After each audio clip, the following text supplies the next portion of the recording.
Well, just transitioning a bit, you did touch on the character trait of grit, which has kind of become a popular Buzzword. idea, a buzzword, yes, especially in the world of charter schools, right? Yes. Yeah. And you did mention that there are several critiques of this concept. And so I just wondered if you could kind of explain what those are and what your perspective is. Sure. So the name, of course, who everybody associates with grit is Dr. Duckworth, right? Angela Duckworth, who was a professor of mine when I was an undergraduate, actually. Yeah. And she came up with the concept of grit and said that a lot of how and if we succeed is not necessarily based on intelligence, but how based on perseverance. How much are you willing to fail and get back up, right?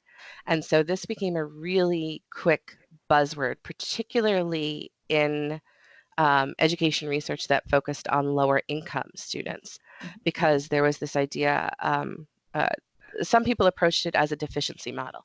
These kids don't have enough grit. We need to teach grit. We need to teach them how to fail. There's too much learned helplessness in the low income. I'm sure you can tell by the way that I'm saying that I think that is misguided and in some cases racist. Yes. Yep.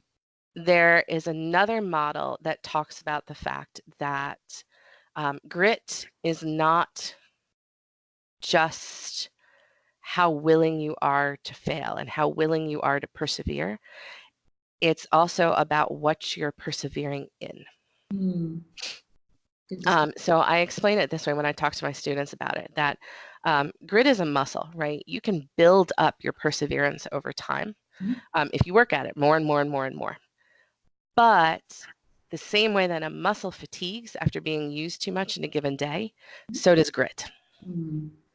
And if you are a low-income person and using up all your grit on taking care of little sister, finding food, getting yourself to school, dealing with clothes and laundry, you don't have a ton left for dealing with this horrible social studies teacher who's trying to get you to learn the Trail of Tears. Right. What does that have to do with my life? Yes.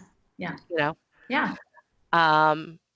But by the same token, your middle class, your higher income kids who don't have to think about food or transportation or shelter because mom and dad have got it, can exercise that grit muscle on the academic stuff. Yeah. So when they get a paper back that has got dripping with red ink, they know that if they work hard enough on their next paper, it'll be better. The lower income student gets the paper back dripping with red ink and just has no energy to deal with that and has learned that all they're going to do is fail in school. Yeah. Why would they try?